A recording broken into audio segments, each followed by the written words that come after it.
ಪ್ರಸಾದ್ ತಿಂಗಳಿನಿಂದ ತನ್ನ ಬಗ್ಗೆ ತಾನು ಆಲೋಚಿಸುತ್ತಾ ಕುಗ್ಗಿ ಹೋಗ್ತಾ ಇರ್ತಾನೆ. ಮನೆಯಲ್ಲಿ ಯಾರೂ ಇಲ್ಲ. ತನ್ನ ಹೆಂಡತಿ ಸತ್ತು ಹೋಗಿ 5 ವರ್ಷಗಳಾಗಿರುತ್ತೆ. ಆಗಿನಿಂದ ಒಂಟಿಯಾಗಿ ಬದುಕ್ತಾ ಇರ್ತಾನೆ ಪ್ರಸಾದ್. ಇನ್ನು ತನ್ನ ಮಕ್ಕಳನ್ನು ನೋಡಬೇಕು ಎಂದು ಕರೆ ಕಳಿಸುತ್ತಾನೆ. ಆಗ ಪಕ್ಕದ ಮನೆಯ ಪದ್ಮ ಮನೆಗೆ ಬರುತ್ತಾಳೆ. ಏನಣ್ಣಯ್ಯ, ಇನ್ನು ನಿನ್ನ ಮಗ ಸೊಸೆಂದ್ರು ಮನೆಗ್ ಬರ್ತಾ ಇದ್ದಾರಂತಲ್ಲ, ಇನ್ನು ನೀನು ನಮ್ಮನ್ನ ಗುರ್ತು ಹಿಡಿತೀಯೋ ಇಲ್ವೋ? ಅದೇನಮ್ಮ ಹಾಗಂತೀಯ? ಅವರೇನೋ ಈ ಮನೆಯಿಂದ ದೂರವಾಗಿ ಬದುಕ್ತಾ ಇದ್ದಾರೆ, ನೀನೇನೋ ಮನೆ ಪಕ್ಕದಲ್ಲೇ ಇರ್ತೀಯಲ್ಲ, ನಿನ್ನನ್ ಹೇಗೆ ಮರಿತೀನಿ ಹೇಳು? ಆದ್ರೂ ಇಷ್ಟು ದೊಡ್ಡ ಮನೆ ಇಟ್ಕೊಂಡು ಒಬ್ಬ ಮಗ ಹಳ್ಳಿನಲ್ಲಿ ಇನ್ನೊಬ್ಬ ಸಿಟಿನಲ್ಲಿ ಯಾಕೆ ಬದುಕ್ತಾ ಇದ್ದಾರೆ? ಕಾಲಕ್ಕೆ ತಕ್ಕ ಹಾಗೆ ಪರಿಸ್ಥಿತಿ ಕೂಡ ಬದಲಾಗುತ್ತಮ್ಮ. ಅವರ ಜೀವನ ಅವರು ಅನುಭವಿಸ್ತಾ ಇದ್ದಾರೆ. ಅಡ್ಡ ಪಡೋದಕ್ಕೆ ನಾನ್ಯಾರು ಹೇಳು? ಅವ್ರ ಅಮ್ಮ ಸತ್ತು ಹೋದ ಮೇಲೆ ಕೂಡ ನನ್ನ ಹತ್ರ ಬಂದು ಇರ್ತಾರೆ ಅಂತ ಅಂದ್ಕೊಂಡೆ, ಆದ್ರೆ ಅವರು ಬಂದಿಲ್ಲ. ಜೀವನದಲ್ಲಿ ಸಾಯೋವರೆಗೂ ಹೆತ್ತ ಮಕ್ಕಳ ಪ್ರೀತಿಗಾಗಿ ಎದುರು ನೋಡ್ತಾ ಇದ್ದದ್ದೇ ಅಲ್ವಾ ಅಮ್ಮ? ಅಪ್ಪ ಅಂದ್ರೆ ಎಲ್ರೂ ಅಮ್ಮನ ಬಗ್ಗೆ ಆಲೋಚಿಸ್ತಾರೆ ಹೊರತು ಅಪ್ಪನ ಬಗ್ಗೆ ಹಚ್ಕೊಳ್ಳೋರೇ ಬಹಳ ಕಡಿಮೆ ತಾಯಿ. ಪಾಪ ಅಣ್ಣಯ್ಯ, ನಿನ್ನ ಹೀಗೆ ನೋಡ್ತಾ ಇದ್ರೆ ನನಗ್ ತುಂಬಾ ದುಃಖವಾಗುತ್ತೆ. ಆದ್ರೆ ಸ್ವಲ್ಪ ದಿನವಾದ್ರೂ ಮಗ ಸೊಸೆಂದ್ರ ಜೊತೆ ಸಂತೋಷವಾಗಿರೋ ಅಣ್ಣಯ್ಯ. ಏನಾದ್ರೂ ಅಗತ್ಯವಿದ್ರೆ ನನ್ನ ಕರಿ, ನಾನು ಪಕ್ಕದಲ್ಲೇ ಇರ್ತೀನಲ್ಲ, ತಕ್ಷಣ ನಿನ್ ಮುಂದೆ ಬಂದು ನಿಲ್ತೀನಿ. ಹಾಗೆ ಪದ್ಮ ಅಲ್ಲಿಂದ ಹೊರಟು ಹೋಗುತ್ತಾಳೆ. ಪದ್ಮ ಹೋದ ಮೇಲೆ ಅಲ್ಲಿಗೆ ಪ್ರಸಾದನ ದೊಡ್ಡ ಮಗ ರಮೇಶ್, ಸೊಸೆ ಅನಾಮಿಕಾ ಬರುತ್ತಾರೆ. ಅವರನ್ನು ನೋಡಿ ಪ್ರಸಾದ್ ಬಹಳ ಸಂತೋಷಿಸುತ್ತಾನೆ. ಮಾವಯ್ಯ, ಚೆನ್ನಾಗಿದ್ದೀರಾ? ನಿಮ್ಮ ಆರೋಗ್ಯ ಚೆನ್ನಾಗಿದ್ಯಾ? ಚೆನ್ನಾಗಿದೆ ಅಮ್ಮ, ಚೆನ್ನಾಗೇ ಇದೆ. ಅಪ್ಪ ಹೇಗಿದೆಯಪ್ಪ? ನಿಮ್ಮ ಆರೋಗ್ಯ ಚೆನ್ನಾಗಿಲ್ಲ ಅಂದ್ರಿ, ಏನಾಯ್ತಪ್ಪ? ಚಿಕ್ಕದಾದ ಜ್ವರ ಅಪ್ಪ, ನೀವು ಬಂದ್ರಲ್ಲ ಕಡಿಮೆ ಆಗುತ್ತೆ ಬಿಡು. ನಾನು ಬಹಳ ಸಲ ಹೇಳಿದ್ದೆ ಇಲ್ಲ ಮಾವಯ್ಯ, ನಮ್ಮ ಮನೆ ಹತ್ರ ಬಂದು ಇರ್ಬೋದಲ್ಲ, ಅಲ್ಲಂತೂ ನಿಮ್ಗೆ ಯಾವ ಕಷ್ಟನೂ ಇರೋದಿಲ್ಲ. ಹಳ್ಳಿ ಆಗಿದ್ರಿಂದ ಹಚ್ಚನೆಯ ಹಸಿರಿನ ಮಧ್ಯೆ ಇದ್ರೆ ನಿಮ್ಮ ಆರೋಗ್ಯ ಕೂಡ ಸುಧಾರಿಸುತ್ತೆ. ಪರವಾಗಿಲ್ಲಮ್ಮ, ನನಗೆ ಇಲ್ಲೇ ಚೆನ್ನಾಗಿದೆ. ಆದ್ರೂ ಅಲ್ಲಿಗೆ ಕೂಡ ಸಮಯ ತಗೊಂಡು ಬರ್ತೀನಮ್ಮ. ಹಾಗೆ ಪ್ರಸಾದ್ ಅಂದಿದ್ದರಿಂದ ಇನ್ನು ಅನಾಮಿಕಾ ಹೋಗಿ ಸೌದೆ ಒಲೆ ಮೇಲೆ ಅಡಿಗೆ ಮಾಡೋದಕ್ಕೆ ಶುರು ಮಾಡುತ್ತಾಳೆ. ಇಷ್ಟರಲ್ಲಿ ಅಲ್ಲಿಗೆ ಚಿಕ್ಕ ಸೊಸೆ ಅಂಜಲಿ ತನ್ನ ಗಂಡ ಅರುಣನ ಜೊತೆ ಬರುತ್ತಾಳೆ. ಬರುತ್ತಲೇ ಸೌದೆ ಒಲೆಯಿಂದ ಬರುವ ಹೊಗೆನ ತಡೆದುಕೊಳ್ಳಲಾರದೆ ಅಂಜಲಿ ಕೋಪದಿಂದ ಉರಿತಾ ಇರ್ತಾಳೆ. ಹೋಗು ಅನ್ನೋದಕ್ಕೆ ಹೊಗೆ ಹಾಕ್ತಾ ಇದ್ದೀರಾ? ಈ ಕಡೆ ಬಂದ್ವೋ ಇಲ್ವೋ? ಆಗ್ಲೇ ನನ್ನ ಕಳ್ಸೋದಕ್ಕೆ ಹುನ್ನಾರ ಮಾಡ್ತಾ ಇದ್ದೀರಾ? ಏನ್ ಮನುಷ್ಯರೋ ಏನೋ? ಅಬ್ಬಾ ನಿಲ್ಸೆ, ಬರ್ತಲೇ ನೀನ್ ಜಗಳವೇನೋ? ಬಂದ್ರ ಹೋಗಿದ್ರ ಅಂತ ಇರ್ಬೇಕು, ಹೀಗೆ ಜಗಳ ಮಾಡ್ಬೇಡ, ಚೆನ್ನಾಗಿರಲ್ಲ. ನೀವು ಸುಮ್ನೇರಿ, ನನಗೆ ಈ ಮನೆಗೆ ಬರ್ಬೇಕು ಅಂದ್ರೆ ಬೇಸರ. ಪದೇ ಪದೇ ಬಲವಂತ ಮಾಡಿ ನನ್ನನ್ನು ಒಪ್ಪಿಸಿ ಕರ್ಕೊಂಡ್ ಬಂದಿದ್ದೀರಾ.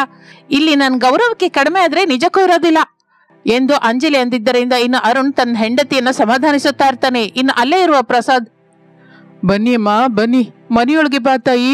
ನೀವಿಬ್ರು ಚೆನ್ನಾಗಿದ್ದೀರಾ? ಚೆನ್ನಾಗಿ ಇದೀವಿ. ಆದ್ರೂ ನೀವು ಹೀಗೆ ಪದೇ ಪದೇ ನಮ್ಮನ್ನ ಯಾಕೆ ಬಾ ಅಂತೀರಾ? ನಾವು ಸಿಟಿಯಲ್ಲಿ ಇರ್ತೀವಿ, ಅಲ್ಲಿಗೆ ನೀವು ಬಂದಿರ್ಬೋದಲ್ಲ. ಹೀಗೆ ಅಷ್ಟು ದೂರದಿಂದ ನಮ್ಮನ್ನ ಕರೆದ್ರೆ ನಿಮ್ಗೆ ಏನ್ ಬರುತ್ತೋ? ಅದಲ್ಲಮ್ಮ, ಈ ಮನೆಗೆ ಬಂದು ಬಹಳ ದಿನವಾಗಿತ್ತಲ್ಲ, ಇದೇ ಕೊನೆ ಸಲ ಅಂದ್ಕೋ. ಅಪ್ಪ ಹಾಗೆ ಯಾಕಂತೀರಾ? ಅಂಜಲಿ ಏನೋ ಮಾಮೂಲಾಗೆ ಮಾತಾಡ್ತಾ ಇದ್ದಾರೆ, ನೀವ್ಯಾಕೆ ದುಃಖ ಪಡ್ತಾ ಇದ್ದೀರಾ? ಏನಾಯ್ತಪ್ಪ ನಿಮ್ಗೆ? ಆರೋಗ್ಯ ಚೆನ್ನಾಗಿಲ್ಲ ಅಂತ ತಿಳಿತು, ಏನಾಯ್ತು? ಈಗ ಪರವಾಗಿಲ್ಲಪ್ಪ, ಆರೋಗ್ಯ ಚೆನ್ನಾಗಿಲ್ಲ ಅಂತ ತಿಳಿದು ಇಷ್ಟು ಪ್ರೇಮವಾದ್ರೂ ತೋರಿಸ್ತಾ ಇದೀಯ, ನನ್ಗಷ್ಟೇ ಸಾಕು, ಸಂತೋಷವಾಗಿದೆ. ನೋಡಿ ಮಾವಯ್ಯ, ನಾವು ಇಲ್ಲಿ 2 ದಿನಕ್ಕಿಂತ ಹೆಚ್ಚು ಇರೋದಿಲ್ಲ. ಅದಕ್ಕೆ ಮೊದ್ಲೇ ಹೇಳ್ತಾ ಇದ್ದೀವಿ, ಇಲ್ಲಿ ಇರಿ ಅಂತ ನಮ್ಮನ್ನ ಬಲವಂತ ಮಾಡಬೇಡಿ. ನಾನು ಹೋಗ್ಬೇಕು, ನಿಮ್ಗಾಗಿ 1 ದಿನ ಇದ್ದು ಹೋಗ್ತೀವಿ ಅಷ್ಟೇ. ಏನು, ನಿಮ್ಮ ಅಪ್ಪಂಗಾಗಿ ನನಗೆ ಬಿಟ್ಟಿದ್ದು 2 ದಿನನಾ?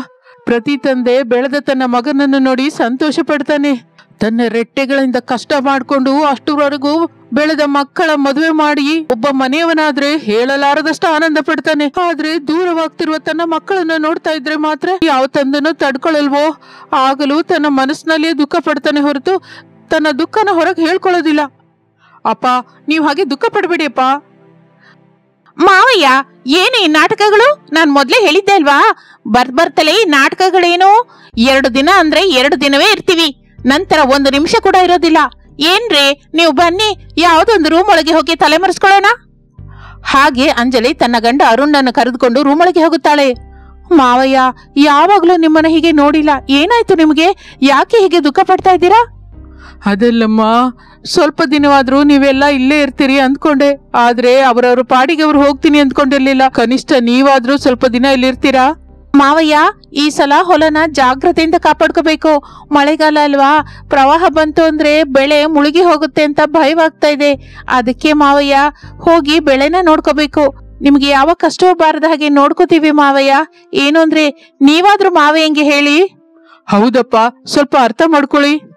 ಹಾಗೆ ಅನಾಮಿಕ ರಮೇಶರು ಹೇಳುತ್ತಾ ಇದ್ದರೆ ಕಣ್ಣಿನಲ್ಲಿ ಪ್ರಸಾದ್ಗೆ ಕಣ್ಣೀರು ಒತ್ತಿ ಬರುತ್ತೆ.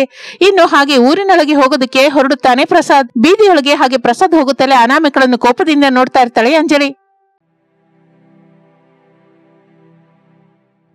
ಏನೋ ಈ ಮನುಷ್ಯರು ನಮಗಿಂತ ದೊಡ್ಡದಾಗಿರ್ಬೇಕು ಅಂತ ಒದ್ದಾಡ್ತಾ ಇರ್ತಾರೆ. ಏನೋ ದೊಡ್ಡ ದೊಡ್ಡ ಕೋರಿಕೆಗಳನ್ನ ಇಟ್ಕೊಂಡು ನಮ್ ಜೊತೆ ಸರಿ ತಗೋಲಾರದೆ ಒಳಗೊಳಗೆ ಸಾಯ್ತಾ ಇರ್ತಾರೆ. ಇಲ್ ನೋಡ್ರಿ, ಏನ್ರಿ, ಮೊನ್ನೆ ನಾವು ತಗೊಂಡು ಬಂದ ಆ ಕಾಸಿನ ಹಾರ ಇದೆಯಲ್ಲ, ಅದು ಜಾಗ್ರತೆ. ಅದೇ 7 ವರಹದ ಒಡವೆಗಳು ನಮ್ ಬೀರುನಲ್ಲಿ ಹಿಡಿತಾ ಇಲ್ಲ. ಬೇರೆ ಬೀರು ತಗೊಂಬನ್ನಿ ಅಂತ ಎಷ್ಟು ಸಲ ಹೇಳ್ಬೇಕು? ಅದಲ್ವೇ, ಈಗ ಅದೆಲ್ಲ ಅಗತ್ಯನ ಹೇಳು? ಅತಿಗೆ ಮುಂದೆ ಅದೆಲ್ಲ ಮಾತಾಡೋದು ಅಗತ್ಯನಾ? ನೀನು ಬೇಕು ಅಂತ ಅವರನ್ನ ಅವಮಾನ ಮಾಡ್ಬೇಕು ಅಂತ ನೋಡ್ತಾ ಇದ್ಯಾ? ಅಬ್ಬಾ, ನೀವು ಸುಮ್ನಿರಿ, ಎಲ್ಲ ಹೇಳ್ಬೇಕಲ್ವ ನಾನು. ಹಾಗೆ ಮರ್ತೋದ್ರೆ ಹೇಗೆ? ಭಲೇವ್ರಿ, ನಾನೇನಕ್ಕೆ ಅವಮಾನಿಸ್ತೀನಿ ಹೇಳಿ? ನಾನು ಅವಮಾನಿಸ್ಬೇಕು ಅಂದ್ರೆ ನನಗೆ ಸರಿ ತಗೋರಿರ್ಬೇಕು. ನನಗಿಂತ ಕಡಿಮೆ ಸ್ಥಾಯಿಯವರ ಬಗ್ಗೆ ನಾನು ಮಾತಾಡಲ್ಲ. ಒಂದು ಕಡೆ ಅಂಜಲಿ ಹೀಗೆ ಮಾತನಾಡುತ್ತಾ ಇದ್ದರೆ ಮತ್ತೊಂದು ಕಡೆ ಅನಾಮಿಕ ತನ್ನ ಪಾಡಿಗೆ ತಾನು ಅಡುಗೆ ಮಾಡ್ಕೋತಾ ಇರ್ತಾಳೆ. ಇನ್ನು ಆ ದಿನ ಎಲ್ಲರೂ ತಿನ್ನೋದಕ್ಕೆ ಕೂತ್ಕೋತಾರೆ. ಮಗ ಸೊಸೆಯಂದಿರು ತನ್ನ ಜೊತೆ ಕೂತ್ಕೊಂಡು ತಿನ್ನೋದನ್ನು ನೋಡಿ ಪ್ರಸಾದ್ ಬಹಳ ಸಂತೋಷಿಸುತ್ತಾನೆ. ಹೀಗೆ ತಿಂದು ಎಷ್ಟು ದಿನಗಳಾಗಿತ್ತು. ಆಗ ಯಾವಾಗ್ಲೂ ನಿಮ್ಮ ಅತ್ತೆ ಇರುವಾಗ ಬಂದಿದ್ರಿ. ಈಗ ಇಷ್ಟು ದಿನಕ್ಕೆ ಹೀಗೆ ಕೂತ್ಕೊಂಡಿದ್ದೀವಿ. ನನ್ಗೀಗ ಬಹಳ ಸಂತೋಷವಾಗಿದೆ ಕಣೋ. ನೋಡಿ ಮಾವಯ್ಯ, ಈ ಹಳ್ಳಿ ಅಡಿಗೆ ನಾವು ತಿನ್ನಲಾರೆ. ಸಿಟಿ ಅಡಿಗೆ ತಿನ್ನುವ ನಮ್ಗೆ ಇಂತ ಹಳ್ಳಿ ಅಡಿಗೆಗಳು ನಿಜಕ್ಕೂ ಹಿಡಿಸಲ್ಲ. ಅದಕ್ಕೆ ನಾವು 2 ದಿನ ಅಲ್ಲ, ನಾಳೆನೆ ಹೊರಟು ಹೋಗ್ಬೇಕು ಅನ್ಕೋತಾ ಇದೀವಿ. ಮಾವಯ್ಯ, ಆದ್ರೂ ನೀವು ಇಲ್ಲಿಗೆ ಯಾಕಿರ್ತೀರಾ? ನೀವು ನಮ್ ಜೊತೆನೆ ಬಂದ್ಬಿಡಿ, ನಿಮ್ಮನ್ನ ಚೆನ್ನಾಗಿ ನೋಡ್ಕೋತೀವಿ. ಅಡ್ಡವಾದವ್ರನ್ನ ಇಲ್ಲಿಗೆ ಬಾ ಅಂತ ಹೇಳಿ ಅವ್ರ ಹತ್ರ ಮಾತು ಕೇಳಬೇಕಾದ ಅಗತ್ಯ ನಿಮಗಿಲ್ವಲ್ಲ? ಇಲ್ಲಿ ಅಡ್ಡವಾದವ್ರು ಯಾರಿದ್ದಾರೆ? ನನ್ನನ್ನು ಬೇಕು ಅಂತ ಇದ್ದಾಳೆ. ನಾನು ಸಹಿಸೋದಿಲ್ಲ. ತಿನ್ನೋದಕ್ಕೆ ಗತಿ ಇಲ್ಲ ಹೊರತು ಹೀಗೆ ತಿರ್ಸೋದಕ್ಕೆ ಮಾತ್ರ ಬಾಯಿ ಚೆನ್ನಾಗಿ ಬರುತ್ತೆ. ನಿನ್ಗೆಷ್ಟ ಪೊಗರೋ ಅಂತ ಈಗ ಅರ್ಥವಾಯ್ತು. ಏನೇ ಕೇಳ್ತಾ ಇದ್ದೀನಿ ಅಂತ ಸುಮ್ನೆ ಇದ್ರೆ ಇಷ್ಟ ಬಂದ ಹಾಗೆ ಮಾತಾಡ್ತಾ ಇದ್ಯಾ? ಮಾತುಗಳು ಮರ್ಯಾದೆಗೆ ಬರ್ಲಿ, ಇಲ್ಲ ಅಂದ್ರೆ ಕೆನ್ನೆ ಚಳ್ಳನ್ನತ್ತೆ. ನಿನ್ಗೆ ಎಲ್ಲ ಕೈಗಳಿರೋದು, ನನಗೂ ಇದೆ. ಹಾಗೆ ಅಂಜಲಿ ಅನಾಮಿಕರು ಒಬ್ಬರೊಬ್ಬರು ಬೈಕೋತಾ ಇರ್ತಾರೆ. ಅವರ ಗಂಡಂದಿರು ಅವರನ್ನ ಸಮಾಧಾನಿಸ್ತಾ ಇರ್ತಾರೆ. ಹಾಗೆ ಮಗ ಸೊಸೆಯಂದಿರು ಜಗಳವಾಡ್ತಾ ಇರೋದನ್ನು ನೋಡಿ ಪ್ರಸಾದ್ ಕಣ್ಣೀರು ಹಾಕೋತಾ ಇರ್ತಾನೆ. ನಿಲ್ಸಿ ಅಮ್ಮ, ನಿಲ್ಸಿ. ನಿಮ್ಮನ್ನ ಇಲ್ಲಿಗೆ ಯಾಕೆ ಬಾ ಅಂತ ಹೇಳ್ದೆ ಗೊತ್ತಾ? ತಗೊಳ್ಳಿ, ಈ ಪತ್ರಗಳು ತಗೊಳ್ಳಿ. ಈ ಆಸ್ತಿನ ನನ್ನಿಬ್ಬರು ಮಕ್ಕಳಿಗೆ ಸಮಾನವಾಗಿ ಬರ್ಕೊಡ್ತಾ ಇದ್ದೀನಿ. ಅಪ್ಪ, ಈಗ ಆಸ್ತಿ ಏನಕ್ಕೆ ಬರಿತಾ ಇದ್ದೀರಿ? ಏನಾಯ್ತಪ್ಪ? ನಾವು ಆಸ್ತಿ ಬೇಕು ಅಂತ ಕೇಳಲಿಲ್ವಲ್ಲ? ಈಗ ಅಂದ್ರೆ ನಾನಿದ್ದೀನಪ್ಪ. ನಾಳೆ ನಾನು ಸತ್ರೆ ನನ್ನ ಶವದ ಮೇಲೆ ನೀವಿಬ್ರು ಆಸ್ತಿಗಾಗಿ ಹೊಡೆದಾಡ್ಕೋತೀರಾ. ಅದಕ್ಕೆ ಮೊದಲೇ ಈ ಆಸ್ತಿನ ಬರ್ಕೊಡ್ತಾ ಇದ್ದೀನಿ. ಅಪ್ಪನಾಗಿ ನಾನು ಮಾಡಬೇಕಾದ್ದೆಲ್ಲ ಮಾಡಿದೀನಪ್ಪ. ಮಕ್ಕಳಾಗಿ ನೀವು ನನಗೇನು ಮಾಡಿಲ್ಲ. ನನ್ನ ರಟ್ಟೆ ಕಷ್ಟದಿಂದ ನಾನು ಈ ಆಸ್ತಿನ ಮಾಡಿಟ್ಟಿದ್ದೀನಿ. ನಿಮ್ಮನ್ನ ಓದಿಸಿ ದೊಡ್ಡವನಾಗಿ ಮಾಡಿದ್ದೀನಿ. ಅದಕ್ಕೆ ಪ್ರತಿಫಲವಾಗಿ ನೀವು ನನ್ನನ್ನಿಲ್ಲ ಅನಾಥವಾಗಿ ಮಾಡಿದ್ದೀರಾ. ಮಾವಯ್ಯ, ಹಾಗನ್ಬೇಡಿ ಮಾವಯ್ಯ. ನಿಮ್ಮನ್ನ ತುಂಬಾ ಸಲ ಕೇಳಿದ್ದೆ ಅಲ್ಲ, ನೀವು ಬರಲ್ಲ ಅಂದ್ರೆ ಬರಲ್ಲ ಅಂತ ಹೇಳಿದ್ರಿ. ಈ ಮನೆ ಅಂದ್ರೆ ನಿಮ್ಗೆ ಯಾಕೆ ಮಾವಯ್ಯ ಅಷ್ಟಿಷ್ಟ? ನಮ್ ಜೊತೆ ಹಳ್ಳಿಗೆ ಬಂದ್ಬಿಟ್ಟು ಅಲ್ಲೇ ಇರ್ಬೋದಲ್ಲ. ನೋಡಮ್ಮ, ಪ್ರತಿಯೊಬ್ಬರಿಗೂ ಒಂದು ಕನಸಿರುತ್ತೆ. ಅದೇ ಮನೆಯ ಕನಸು. ಬದುಕೋದಕ್ಕೆ ಒಂದು ಮನೆ ಇರಬೇಕು. ಆ ಮನೆಯಲ್ಲಿ ತನ್ನ ಕುಟುಂಬದ ಜೊತೆ ಸಂತೋಷದಿಂದ ಬದುಕಬೇಕು. ಅದೇ ಅಲ್ವಾ ಪ್ರತಿ ಗಂಡಸಿಗೂ ಇರುವ ಆಸೆ. ಮನೆ ಕಟ್ಟೋದು ಅಂದ್ರೆ ಅಷ್ಟು ತಮಾಷೆ ಅಲ್ಲಮ್ಮ. ಒಂದೊಂದು ಇಟ್ಟಿಗೆಯನ್ನು ಸೇರಿಸ್ಕೊಂಡ ಹೋದ್ರೆ ಮನಸ್ಸಿನಲ್ಲಿ ಒಂದು ಆಸೆ ಹುಟ್ಟುತ್ತೆ. ಹೆಂಗಸರಿಗೆ ಮನೆ ಅಂದ್ರೆ ಮನೆ ಮಾತ್ರನೇ, ಆದ್ರೆ ಗಂಡಸರಿಗೆ ಮನೆ ಅಂದ್ರೆ ಅದು ಅವನ ರಕ್ತ, ತನ್ನ ಬಂಧ, ತನ್ನ ಪ್ರಾಣ. ಅದಕ್ಕೆ ಈ ಮನೆಯನ್ನ ಬಿಟ್ಟು ನಾನು ಬರಲಾರ್ದೆ ಹೋಗ್ತಾ ಇದ್ದೀನಿ. ನನಗೆ ಕ್ಯಾನ್ಸರ್ ಇದೆ. ಸತ್ತು ಹೋಗುವ ದಿನ ಹತ್ರದಲ್ಲೇ ಇದೆ. ಅದಕ್ಕೆ ನಿಮ್ಮನ್ನ ಕರೆಸಿದ್ದೀನಿ. ಅಪ್ಪ, ಮತ್ತೆ ಅಪ್ಪ ನೀವು ಚಿಕಿತ್ಸೆ ಮಾಡ್ಕೊಂಡಿದ್ದೀರಾ? ಮಾಡಿಸ್ಕೊಂಡಿದ್ದೀನಿ ಅಪ್ಪ. ನಿಮಗೆ ಭಾರವಾಗಬಾರ್ದು ಅಂತ ನಾನೇ ಚಿಕಿತ್ಸೆ ಮಾಡಿಸ್ಕೊತಾ ಇದ್ದೀನಿ. ನೀವು ಯಾವಾಗಲೂ ಸಂತೋಷವಾಗಿರ್ಬೇಕು ಅಂತ ನಾನು ಆಲೋಚಿಸಿದ್ದೀನಿ. ಆದ್ರೆ ನೀವು ಮಾತ್ರ ಈ ಅಪ್ಪನ ಒಂದು ಭಿಕ್ಷುಕನಾಗಿ ಕೂಡ ನೋಡ್ಲಿಲ್ವಲ್ಲ. ಅಪ್ಪ, ಹಾಗನ್ಬಿಡಿ ಅಪ್ಪ. ನೀವು ಹಾಗಂದ್ರೆ ಹೇಗೆ ಅಪ್ಪ? ಒಂದು ಮಾತು ನನ್ನ ಹತ್ರ ಹೇಳಿದ್ರೆ ನಿಮ್ ಹತ್ರವೇ ಚಿಕಿತ್ಸೆ ಮಾಡಿಸ್ತಿದ್ದೆ ಅಲ್ಲಪ್ಪ. ನೀವು ಮಾಡಿಸ್ತಾ ಇದ್ರಿ, ಆದ್ರೆ ನಿಮ್ ಹೆಂಡತಿರ ಅದಕ್ಕೆ ಒಪ್ಕೋತಾರ? ಈ ದಿನದಲ್ಲಿ ಒಂದು ಗಂಡು ಮಕ್ಕಳನ್ನು ಹೆತ್ತರೆ ಅದು ಶಾಪವಾಗಿ ಬದಲಾಗಿದೆ ಅಪ್ಪ. ಮದುವೆಯಾಗುವವರೆಗೂ ಅವರು ಅವರ ಮಕ್ಕಳೇ. ಮದುವೆಯಾದ ನಂತರ ಅವನು ಕಟ್ಕೊಂಡವರ ಗಂಡಸಾಗಿ ಬಿಡ್ತಾನೆ. ತಂದೆ ತಾಯರನ್ನ ದೂರ ಬಿಡ್ತಾರೆ. ಅತ್ತೆ ಮಾವಂದಿರೇ ಹೆಚ್ಚಾಗಿ ಹೋಗ್ತಾರೆ. ಹೆಂಡತಿಯೇ ಹೆತ್ತ ತಾಯಿಗಿಂತ ಹೆಚ್ಚಾಗಿ ಹೋಗ್ತಾಳೆ. ಇದೇ ಅಲ್ವೇನಪ್ಪ ಈಗೆಲ್ಲ ನಡೀತಾ ಇರೋದು? ಅಪ್ಪ, ನೀವ್ ಹಾಗನ್ಬಿಡಿ ಅಪ್ಪ. ನಮ್ ಪರಿಸ್ಥಿತಿಗೆ ತಕ್ಕ ಹಾಗೆ ನಾವು ನಡ್ಕೋತಾ ಇದೀವಿ ಅಷ್ಟೇ. ಅದ್ರಲ್ಲಿ ತಪ್ಪೇನಿದೆ ಅಪ್ಪ?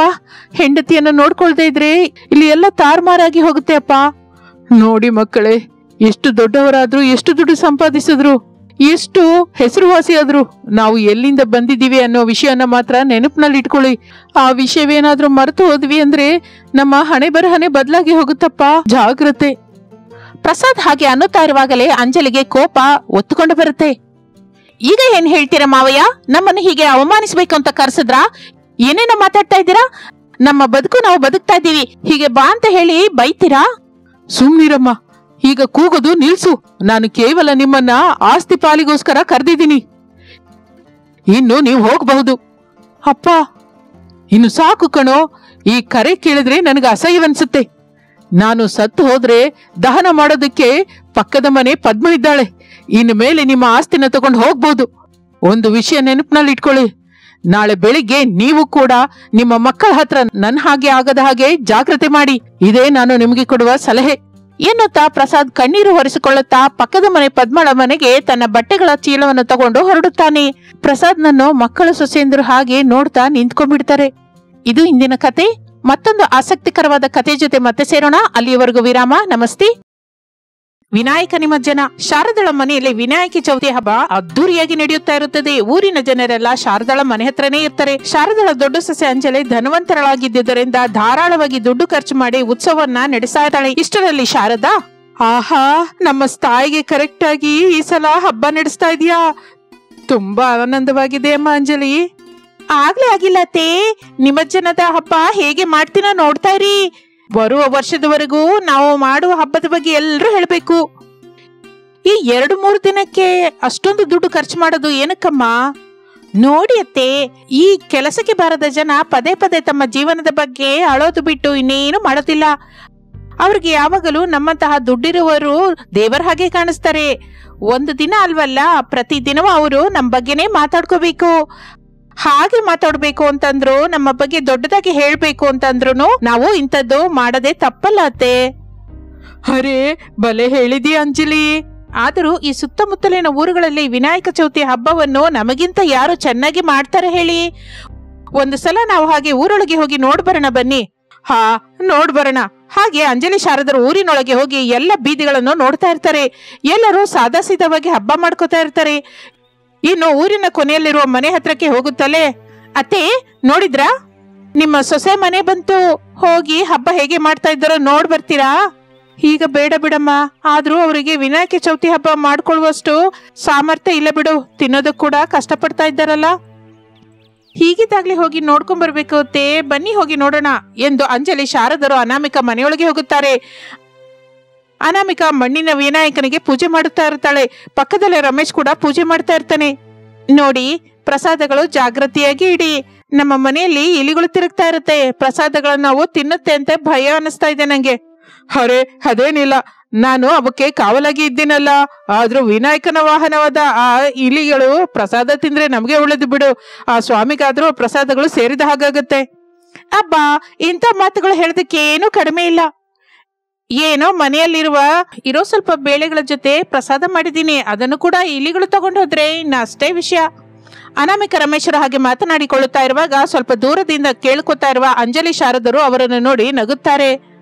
ಬಡತನದಲ್ಲಿ ಕೂಡ ವಿನಾಯಕ ಚೌತಿ ಹಬ್ಬ ಮಾಡ್ಕೋತಾ ಇದ್ದಾರೆ ಏನೋ ಮಾತು. ತಿನ್ನೋದಕ್ಕೆ ಊಟಕ್ಕಿಲ್ಲ ಹೊರತು ಹಬ್ಬ ಮಾತ್ರ ಮಾಡ್ಕೋಬೇಕಂತೆ. ನೋಡಕ್ಕ, ಮಾತು ಸ್ವಲ್ಪ ಜಾಗೃತಿಯಾಗಿ ಬರ್ಲಿ. ಬಾಯಿದೆ ಅಂತ ಇಷ್ಟ ಬಂದ ಹಾಗೆ ಮಾತಾಡಿದ್ರೆ ನಾನು ನೋಡ್ತಾ ಸುಮ್ನಿರ್ತೀವಿ ಅಂತ ಮಾತ್ರ ಅಂದ್ಕೋಬೇಡ. ಏನ್ ಮಾಡ್ತೀರಾ ನೀವು? ಹೊಡಿತೀರಾ, ಬೈತೀರಾ? ನಿಜಕ್ಕೂ ನೀವು ಯಾಕೆ ಬಂದಿದ್ದೀರಾ? ನಮ್ ಜೊತೆ ನಿಮ್ಗೇನ್ ಕೆಲ್ಸವಿದೆ? ಅತ್ತೆ ನೋಡ್ಬೇಕು ಅಂತಂದ್ರೆ ಹೀಗೆ ಬಂದ್ವಿ ಬಿಡು. ನಾನು ಹೇಳ್ತಾನೆ ಇದ್ದೀನಿ, ಇಲ್ಲಿಗೆ ಬಂದ್ರೆ ಅವಮಾನಿಸ್ತಾರೆ ಅಂತ. ಆದ್ರೆ ನನ್ ಮಾತು ಕೇಳಿಸ್ಕೊಂಡ್ರೆ ಅಲ್ವಾ, ಇಷ್ಟ ಬಂದ ಹಾಗೆ ಮಾತಾಡ್ತಾನೆ ಇರ್ತಾರೆ. ದೊಡ್ಡವರಿಗೆ ನಿಜವಾಗಿ ಮರ್ಯಾದೆ ಕೊಡೋದಿಲ್ಲ, ಅದಕ್ಕೆ ನಿಮ್ಮ ಜೀವನ ಹೀಗೆ ಅಳ್ತಾ ಇದೆ. ಅಂಜಲಿ ಹಾಗೆ ಅಂತ ಇದ್ರೆ ರಮೇಶನ್ಗೆ ಬಹಳ ಕೋಪ ಬರುತ್ತೆ. ಆ ಕೋಪದಿಂದ ರಮೇಶ್, ಅಮ್ಮ, ಇದೇನು ಚೆನ್ನಾಗಿಲ್ಲ. ನಮ್ಮ ಬದುಕು ನಾವು ಬದುಕ್ತಾ ಇದ್ದೀವಿ. ನಮ್ಮ ಜೀವನದ ಮೇಲೆ ಮಾತಾಡೋ ಹಕ್ಕು ನಿಮ್ಗಿಲ್ಲ. ನೀವಿನ್ನು ಹೋಗಿ. ನಮ್ಮನೆ ಹೊಸಲು ಕೂಡ ತುಳಿಬೇಡಿ. ನಮ್ಮನ್ನ ಹೀಗೆ ಬದುಕೋದಿಕ್ ಬಿಡಿ. ಹೇ ಮಗನೇ, ಹಾಗೆ ಕೋಪ ಮಾಡ್ಕೋಬೇಡವೋ, ನಾನೇ ಇಲ್ಲಿಗೆ ಕರ್ಕೊಂಡ್ಬಂದೆ. ನೀವು ಹೇಗೆ ಹಬ್ಬ ಮಾಡ್ಕೋತಾ ಇದ್ದೀರೋ ನೋಡ್ಬೇಕು ಅಂತ ಬಂದ್ವಿ. ಈಗ ಬಂದಿದ್ರಲ್ಲ, ಇಲ್ಲಿ ನೋಡಿ, ಅನಾಮಿಕ ಮಾಡಿದ ಮಣ್ಣಿನ ವಿನಾಯಕನ ವಿಗ್ರಹನ ನೋಡಿ. ಏನೋ ನಮ್ಮ ಸಾಮರ್ಥ್ಯಕ್ಕೆ ತಕ್ಕ ಹಾಗೆ ನಾವು ಹಬ್ಬ ಮಾಡ್ಕೋತಾ ಇದ್ದೀವಿ. ಇಲ್ಲಿ ಕೂಡ ನಮ್ಮನ್ನ ಅಳಿಸ್ಬೇಕು ಅಂತ ನೋಡ್ಬೇಡ. ದಯವಿಟ್ಟು ಇಲ್ಲಿಂದ ಹೊರಟೋಗಿ. ಹಾಗೆ ರಮೇಶ್ ಅಂತಿದ್ದರಿಂದ ಶಾರದಾ ತನ್ನ ದೊಡ್ಡ ಸೊಸೆ ಅಂಜಲಿಯನ್ನು ಅಲ್ಲಿಂದ ಕರ್ಕೊಂಡು ಹೋಗ್ತಾಳೆ. ಅಂಜಲಿ ಹೋದ ಮೇಲೆ ಅನಾಮಿಕಾ ಬಹಳ ದುಃಖ ಪಡುತ್ತಾಳೆ. ಏನು ರೀ, ಆಕೆ ಯಾವಾಗ್ಲೂ ಹೀಗೆ ಮಾಡ್ತಾನೆ ಇರ್ತಾರೆ. ಯಾರು ಕೂಡ ಆಕೆಗೆ ಬಾಯೆತ್ತಿ ಒಂದು ಮಾತು ಕೂಡ ಅನ್ನೋದಿಲ್ಲ. ನಾವಂದ್ರೆ ಆಕೆಗೆ ಯಾಕೆ ಅಷ್ಟು ಕೀಳಾಗಿ ನೋಡೋದು? ಕನಿಷ್ಠ ಮನುಷ್ಯರನ್ನಾಗಿ ಕೂಡ ನೋಡೋದಿಲ್ಲ ಅವಳು. ನೋಡು ಅನಾಮಿಕಾ, ದುಡ್ಡಿರುವವರು ಒಂದು ತರ ಇರ್ತಾರೆ, ದುಡ್ಡಿಲ್ಲದವರು ಇನ್ನೊಂದ್ ತರ ಇರ್ತಾರೆ. ಆದ್ರೆ ಒಂದು ಮಾತ ನೆನಪಿನಲ್ಲಿ ಇಟ್ಕೋ, ಇಲ್ಲಿ ದುಡ್ಡು ನಿಜಕ್ಕೂ ಶಾಶ್ವತವಲ್ಲ, ಬಂಧಗಳೇ ಶಾಶ್ವತ. ಅದು ನೆನಪಿನಲ್ಲಿ ಇಟ್ಕೊಂಡ್ರೆ ಸಾಕು. ನೀನು ದುಡ್ಡಿನಿಂದ ಎಲ್ಲ ಕೊಂಡ್ಕೋಬಹುದು ಅಂದ್ಕೋತಾರೆ, ಆದ್ರೆ ಬಂಧವನ್ನ, ಆರೋಗ್ಯನ ಯಾರು ಕೊಂಡ್ಕೊಳ್ಳಲಾರರು. ನೀನೇನು ದುಃಖ ಪಡಬೇಡ. ಕಾಲ ಯಾರನ್ನೂ ಬಿಡೋದಿಲ್ಲ. ಎಲ್ಲರನ್ನು ಸರಿಯಾದ ಸಮಯದಲ್ಲಿ ಸರಿಯಾದ ವಿಧದಲ್ಲೇ ಶಿಕ್ಷಿಸಿ ತೀರುತ್ತದೆ ಎಂದು ರಮೇಶ್ ಹೇಳುತ್ತಲೇ ಅನಾಮಿಕಾ ಕಣ್ಣೀರು ಹಾಕಿಕೊಳ್ಳುತ್ತಾ ತನ್ನ ಗಂಡನನ್ನು ಅಪ್ಪಿಕೊಳ್ಳುತ್ತಾಳೆ. ಇನ್ನು ಅನಾಮಿಕಳ ಮನೆಯಿಂದ ಹೋದ ಅಂಜಲಿ ಮಾತ್ರ ಅನಾಮಿಕಳ ಮೇಲೆ ಕೋಪದಿಂದ ಉಕ್ಕಿ ಹೋಗ್ತಾ ಇರ್ತಾಳೆ. ನೋಡಿದ್ರಾತೆ, ಅವಳಿಗೆ ಎಷ್ಟು ಪೊಗರು. ಬಡವಳಾಗಿದ್ರು ಕೂಡ ಹೆಚ್ಚು ಮಾತಾಡ್ತಾ ಇದ್ದಾಳೆ. ಆ ವಿನಾಯಕರ ವಿಗ್ರಹ ನೋಡಿದ್ರಾ? ಮಣ್ಣಿನಿಂದ ಮಾಡಿದ ಹಾಗೆ ಕಾಣಿಸುತ್ತೆ. ಆ ಮಣ್ಣಿನ ವಾಸನೆ ಅಂತೂ ಬಹಳ ದಾರುಣವಾಗಿತ್ತು. ಆ ಮನೆಯಲ್ಲಿ ಒಂದ ಕ್ಷಣ ಇರ್ಬೇಕು ಅನಿಸ್ಲಿಲ್ಲ. ನೋಡಮ್ಮ ಅಂಜಲಿ, ಈ ಲೋಕದಲ್ಲಿ ಮನುಷ್ಯರ ಮಧ್ಯೆ ಭೇದವಿರುತ್ತೆ ಹೊರತು ಭಕ್ತಿ ವಿಷಯದಲ್ಲಿ ಇಲ್ಲಮ್ಮ. ಒಬ್ಬರು ದುಡ್ಡಿನ ಮಧ್ಯೆ ಪೂಜೆ ಮಾಡ್ತಾ ಇರ್ತಾರೆ, ಇನ್ನೊಬ್ಬರು ಹಸುವೆಯಿಂದ ಒದ್ದಾಡ್ತಲೇ ಪೂಜೆ ಮಾಡ್ತಾ ಇರ್ತಾರೆ, ಮತ್ತೊಬ್ಬರು ನಿಜಕ್ಕೂ ಪೂಜೆನೇ ಮಾಡದೆ ಮನಸ್ಸಿನಲ್ಲಿಯೇ ಆರಾಧಿಸ್ತಾ ಇರ್ತಾರೆ. ಭಕ್ತಿ ವಿಷಯದಲ್ಲಿ ಭೇದವಿಲ್ಲವಿರೋದಿಲ್ಲ ಅಮ್ಮ ಎಂದು ಶಾರದಾ ಹೇಳುತ್ತಲೇ ಅಂಜಲಿಯ ಮುಖ ಬಾಡಿ ಹೋಗುತ್ತದೆ. ಇನ್ನು ನಿಮಜ್ಜನದ ಹಬ್ಬದ ಬಗ್ಗೆ ಮಾತನಾಡೋದಕ್ಕೆ ಶುರು ಮಾಡುತ್ತಾಳೆ ಅಂಜಲಿ. ಆದ್ರೂ ಊರಿನಲ್ಲಿರುವ ಭಿಕ್ಷುಕರ ಬಗ್ಗೆ ಮಾತಾಡುವ ಆಸೆ ನನಗಿಲ್ಲ. ವಿನಾಯಕರ ನಿಮಜ್ಜನವನ್ನು ಬಹಳ ಅದ್ದೂರಿಯಾಗಿ ಮಾಡಬೇಕು ಅತ್ತೆ. ಅದಕ್ಕೆ ಏರ್ಪಾಟು ನೋಡಿ. ಈಗಾಗ್ಲೇ ಎಲ್ಲ ತಗೊಂಬಂದು ಇಟ್ಟಿದೀವಿ ಅಂಜಲಿ. ನಿಮಜ್ಜನದ ಸಮಯದಲ್ಲಿ ಉರಿಸೋದಕ್ಕೆ ಪಟಾಕಿಗಳು, ಎಲ್ರೂ ಹಾಕೊಳ್ಳೋದಕ್ಕೆ ಬಣ್ಣಗಳು, ಇನ್ನು ವಾದ್ಯಗಳು ಕೂಡ ಹೇಳಿದೀವಿ. ಅತ್ತೆ, ಅದೆಲ್ಲ ಹಳೆ ಕಾಲದಲ್ಲಿ ಮಾಡ್ತಾರೆ. ಈಗ ಎಲ್ಲ ಡಿಜೆ ಕಾಲ. ವಿನಾಯಕ ನಿಮಜ್ಜನದ ಸಮಯದಲ್ಲಿ ಖಚಿತವಾಗಿ ಡಿಜೆನೇ ಇಡ್ಬೇಕು. ಊರಿನ ಜನರೆಲ್ಲ ಡ್ಯಾನ್ಸ್ ಮಾಡ್ತಾ ಕೇಕೆ ಹೊಡಿಬೇಕು. ಆಗ್ಲೇ ಅಲ್ವಾ ನಿಜವಾದ ಮಜಾ ಬರುತ್ತೆ. ಅರೇ ಅಂಜಲಿ, ಅಷ್ಟು ದುಡ್ಡು ಖರ್ಚು ಮಾಡೋದು ಯಾಕಮ್ಮ? ಇಲ್ಲ ಅತ್ತೆ, ಈ ಸಲ ನಾವು ಮಾಡುವ ಹಬ್ಬದ ಬಗ್ಗೆ 10 ವರ್ಷದ ಕಾಲ ಎಲ್ರೂ ಮಾತಾಡ್ಕೋಬೇಕು. ಅದೇ ಅಲ್ವಾ ನಮಗೆ ಬೇಕಾಗಿದ್ದು. ಸರಿಯಮ್ಮ, ಹಾಗೆ ಮಾಡೋಣ ಬಿಡು. ಹಾಗೆ ಶಾರದಾ ಅಂಜಲಿಯರು ಮಾತನಾಡಿಕೊಂಡು ವಿನಾಯಕ ನಿಮಜ್ಜನಕ್ಕೆ ಬೇಕಾದ ಎಲ್ಲ ಏರ್ಪಾಟುಗಳು ಮಾಡುತ್ತಾರೆ. ಇನ್ನು ಊರು ಬೀದಿ ಎಲ್ಲವೂ ಏಕವಾಗುತ್ತದೆ. ಎಲ್ಲರೂ ಅಂಜಲಿ ಮನೆ ಮುಂದೆ ಬಂದು ವಿನಾಯಕ ನಿಮಜ್ಜನ ಮಾಡೋದಕ್ಕೆ ಸಿದ್ಧವಾಗುತ್ತಾರೆ. ನಿಮಜ್ಜನಕ್ಕೆ ಮೊದಲು ಪ್ರತಿ ಬೀದಿಯಲ್ಲೂ ಆ ವಿನಾಯಕನನ್ನು ಕರ್ಕೊಂಡು ಹೋಗ್ತಾರೆ. ಒಂದು ಕಡೆ ಕೆಲವರು ಡ್ಯಾನ್ಸ್ ಮಾಡ್ತಾ ಇದ್ರೆ, ಮತ್ತೊಂದು ಕಡೆ ಡಿಜೆ ಶಬ್ದಗಳು ಭಾರಿಯಾಗಿ ಕೇಳಿಸ್ತಾ ಇರುತ್ತೆ. ಯಾರಿಗೂ ಇಲ್ಲ ಅಂತ ಅನ್ನದೇ ಎಲ್ರಿಗೂ ಪ್ರಸಾದ ಹಂಚಿಬಿಡಿಯತ್ತೆ. ಅಮ್ಮ ಅಂಜಲಿ, ಇಲ್ಲಿ ನೋಡಿ, ಬಣ್ಣ ಹಾಕೊಂತ ಎಷ್ಟು ಆನಂದದಿಂದ ಇದ್ದಾರೆ. ಅವರೇ ಅಲ್ಲ, ನಾವು ಕೂಡ ಬಣ್ಣ ಹಾಕೊಳ್ಳೋಣ ಅತ್ತೆ ಎನ್ನುತ್ತಾ ಅಂಜಲಿ ತನ್ನ ಅತ್ತೆ ಶಾರದಾಳ ಕಡೆ ಬಣ್ಣವನ್ನು ಚೆಲ್ಲುತ್ತಾಳೆ. ಇನ್ನು ಎಲ್ಲರೂ ಆಡುತ್ತಾ ಹಾಡುತ್ತಾ ಮುಂದಕ್ಕೆ ಕದಲುತ್ತಾ ಇದ್ದರೆ ಅವರನ್ನು ನೋಡಿ ಅಂಜಲಿ ಬಹಳ ಆನಂದ ಪಡ್ತಾ ಇರ್ತಾಳೆ. ಅತ್ತೆ, ಕೆರೆ ಹತ್ರ ನಾವು ವಿನಾಯಕನ ವಿಗ್ರಹವನ್ನು ನಿಮಜ್ಜನ ಮಾಡ್ಬೇಕಲ್ವಾ? ಆ ಕೆರೆಯ ನೀರಿನಲ್ಲಿ ನಮ್ಮ ವಿನಾಯಕನನ್ನು ಹಾಕುವ ಮೊದಲು ಅಲ್ಲಿ ಎಲ್ಲ ಶುಭ್ರ ಮಾಡಿಸಿ. ಈ ಏಟಿನಿಂದ ಎಲ್ರು ನನ್ನ ಬಗ್ಗೆ ದೊಡ್ಡದಾಗಿ ಹೇಳ್ತಾರೆ. ನಾನೆಲ್ಲ ಏರ್ಪಾಟು ಮಾಡಿಟ್ಟಿದ್ದೀನಮ್ಮ, ಇನ್ನು ನಮ್ಗೆ ಯಾವ ಕಷ್ಟನೂ ಇಲ್ಲ. ಹಾಗೆ ಅಂಜಲಿ ಆಧ್ವರ್ಯದಲ್ಲಿ ವಿನಾಯಕನ ವಿಗ್ರಹವನ್ನು ಕೆರೆ ಹತ್ರ ತಗೊಂಡು ಹೋಗಿ ನಿಮಜ್ಜನ ಮಾಡುತ್ತಾರೆ. ಇನ್ನು ಮತ್ತೊಂದು ಕಡೆ ಅನಾಮಿಕಾ ತಾನು ಇಟ್ಟ ಮಣ್ಣಿನ ವಿನಾಯಕನನ್ನು ತೆಗೆದುಕೊಂಡು ತನ್ನ ಹಿತ್ತಲಿನಲ್ಲಿ ನೀರು ಹಾಕಿ ನಿಮಜ್ಜನ ಮಾಡುತ್ತಾಳೆ. ಆ ನಂತರ ಆ ಮಣ್ಣಿನಲ್ಲಿ ಕೆಲವು ಬೀಜಗಳನ್ನು ಚೆಲ್ಲುತ್ತಾಳೆ. ಏನ ಅನಾಮಿಕಾ, ನೀನು ಹಾಗೆ ಬೀಜಗಳು ಯಾಕೆ ಹಾಕ್ತಾ ಇದೀಯಾ? ನೋಡಿ, ಇಲ್ಲಿರುವ ಗಿಡಗಳೆಲ್ಲವನ್ನು ನಾನು ಹಾಗೆ ನೆಟ್ಟಿದ್ದೀನಿ. ಪ್ರತಿ ವಿನಾಯಕ ನಿಮಜ್ಜನದ ದಿನ ನಾನು ಮಣ್ಣಿನಲ್ಲಿ ಬೀಜಗಳನ್ನು ನೆಡ್ತೀನಿ. 1 ವರ್ಷವಾಗೋದ್ರೊಳಗೆ ಅದು ದೊಡ್ಡ ಗಿಡವಾಗುತ್ತದೆ.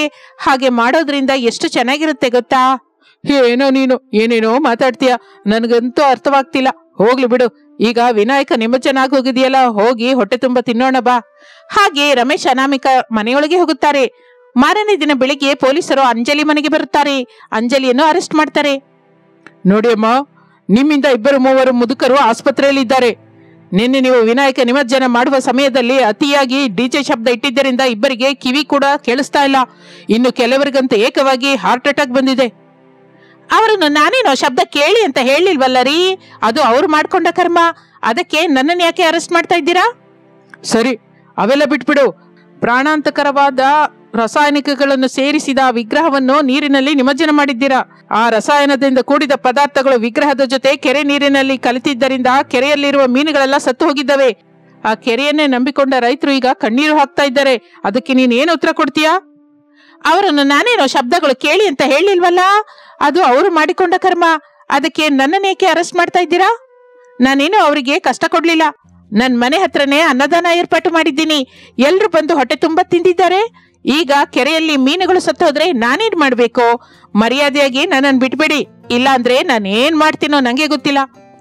ನಿನ್ನ ದುಡ್ಡಿನ ಕರ್ವ ನಿಮ್ಮನೇಲಿ ತೋರಿಸ್ಕೋ. ಬಾರಮ್ಮ ಬಾ, ಏನಾದ್ರೂ ಇದ್ರೆ ಪೊಲೀಸ್ ಸ್ಟೇಷನ್ ಅಲ್ಲಿ ಹೇಳ್ಕೋ ಎಂದು ಪೊಲೀಸರು ಅಂಜಲಿಯನ್ನು ಕರೆದುಕೊಂಡು ಹೋಗ್ತಾ ಇರ್ತಾರೆ. ಇನ್ನು ಶಾರದಾ ಆಗಲೇ ಅಲ್ಲಿಗೆ ಅನಾಮಿಕಳನ್ನು ಕರ್ಕೊಂಡು ಬರ್ತಾಳೆ. ಅಲ್ಲಿಯ ಪರಿಸ್ಥಿತಿ ಎಲ್ಲವೂ ಅನಾಮಿಕಳಿಗೆ ಅರ್ಥವಾಗುತ್ತದೆ. ದಯವಿಟ್ಟು ನಮ್ಮ ಅಕ್ಕನ ಬಿಟ್ಬಿಡಿ. ಈ ಊರೆಲ್ಲ ಆನಂದದಿಂದ ಇರೋದಕ್ಕಾಗಿ ನಮ್ಮ ಅಕ್ಕ ಹಾಗೆ ಮಾಡಿದ್ದು ಅಷ್ಟೇ ಹೊರತು ದುರುದ್ದೇಶದಿಂದಲ್ಲ. ಆಸ್ಪತ್ರೆಯಲ್ಲಿ ಇರುವವರಿಗೆ ನಮ್ಮ ಅಕ್ಕನೇ ಚಿಕಿತ್ಸೆ ಮಾಡಿಸುತ್ತಾಳೆ. ಕೆರೆಯನ್ನು ಶುಭ್ರ ಮಾಡಿಸಿ ಮತ್ತೆ ಆ ಕೆರೆಯಲ್ಲಿ ಮೀನಿನ ಮರಿಗಳನ್ನು ಹಾಕುವ ಜವಾಬ್ದಾರಿ ಕೂಡ ನಮ್ಮದೇ. ನಮ್ಮದು ಮರ್ಯಾದಸ್ಥ ಕುಟುಂಬ. ಹೀಗೆ ಅವಮಾನಿಸೋದು ಒಳ್ಳೇದಲ್ಲರಿ. ಈ ಸಮಸ್ಯೆಯನ್ನು ನಾವೇ ಪರಿಹರಿಸಿಕೊಳ್ತೀವಿ, ನೀವು ಹೋಗಿ. ಹಾಗೆ ಹೇಳಿದ್ರಿ ಚೆನ್ನಾಗಿದೆ. ನೀವು ಹೇಳಿದ ಹಾಗೆ ಎಲ್ಲ ಮಾಡಬೇಕು, ಇಲ್ಲ ಅಂದ್ರೆ ಶಿಕ್ಷೆ ತಪ್ಪಲ್ಲ ಎನ್ನುತ್ತಾ ಪೊಲೀಸ್ ಅಂಜಲಿಯನ್ನು ಬಿಡುತ್ತಾರೆ. ಇನ್ನು ಅಲ್ಲೇ ಇರುವ ಅಂಜಲಿಗೆ ಅವಮಾನವಾಗಿದ್ದರಿಂದ ಏನು ಮಾತನಾಡದೆ ಮೌನವಾಗಿದ್ದು ಬಿಡುತ್ತಾಳೆ. ಅನಾಮಿಕ ಕೂಡ ಮಾತನಾಡದೆ ಹೋಗ್ತಾ ಇದ್ರೆ ಅಂಜಲಿ ಹೋಗಿ ಅನಾಮಿಕಳ ಕೈಯನ್ನು ಹಿಡ್ಕೊತಾಳೆ. ಚಿಕ್ಕವಳಾದರೂ ತುಂಬಾ ಬುದ್ಧಿವಂತಿಕೆಯಿಂದ ಮಾತಾಡದೆ, ನಿನಗೆ ತುಂಬಾ ಮಾತಂದೆ, ಕಷ್ಟ ಕೊಟ್ಟೆ, ಅವೆಲ್ಲವನ್ನು ಮನಸ್ಸಿನಲ್ಲಿ ಇಟ್ಕೊಳ್ಳದೆ ಈಗ ನನಗಾಗಿ ಹೀಗೆ ನಿಂತಿದ್ಯಾ. ನಿಜವಾಗಿ ನಿಂದು ತುಂಬಾ ಒಳ್ಳೆ ಮನಸ್ಸು ಅನಾಮಿಕಾ. ನೀನು ಬಡವಳು ಅಲ್ಲ. ನಿನ್ನಂತ ಒಳ್ಳೆ ಮನುಷ್ಯಳನ್ನು ದೂರ ಮಾಡಿದ ನಾನು ಬಡವಳು. ನನ್ನನ್ನು ಕ್ಷಮಿಸು ಅಕ್ಕ. ಈ ಕ್ಷಮಾಪಣೆ ಬೇಡ, ನೀನು ಬದಲಾದಿ, ನನಗಷ್ಟೇ ಸಾಕು. ಇನ್ನು ಮೇಲಿಂದ ನೀವು ಕೂಡ ಇಲ್ಲೇ ಇರಿ, ಎಲ್ಲರೂ ಕಲಿತೇ ಬದುಕೋಣ. ಬೇಡಕ್ಕ ಬೇಡ, ಬಡವಳಾದ ನನಗೆ ನನ್ನ ಜೀವನವೇ ಚೆನ್ನಾಗಿದೆ, ನಾವು ಹಾಗೆ ಬದುಕ್ತೀವಿ ಎಂದು ಅನಾಮಿಕಾ ಅಲ್ಲಿಂದ ಹೊರಟು ಹೋಗುತ್ತಾಳೆ. ಅಂಜಲಿ ಶಾರದರು ತನ್ನ ಚಿಕ್ಕ ಸೊಸೆ ಅನಾಮಿಕಳನ್ನು ಹಾಗೆ ನೋಡುತ್ತಾ ಇರ್ತಾರೆ. ಅಂಜಲಿ ಅಂತೂ ಹಾಗೆ ಹೋಗ್ತಾ ಇರುವ ಅನಾಮಿಕಳಿಗೆ ಕೈ ಎತ್ತು ನಮಸ್ಕರಿಸುತ್ತಾಳೆ. ಇದು ಇಂದಿನ ಕತೆ. ಮತ್ತೊಂದು ಆಸಕ್ತಿಕರವಾದ ಕತೆ ಜೊತೆ ಮತ್ತೆ ಸೇರೋಣ. ಅಲ್ಲಿಯವರೆಗೂ ವಿರಾಮ. ನಮಸ್ತೆ.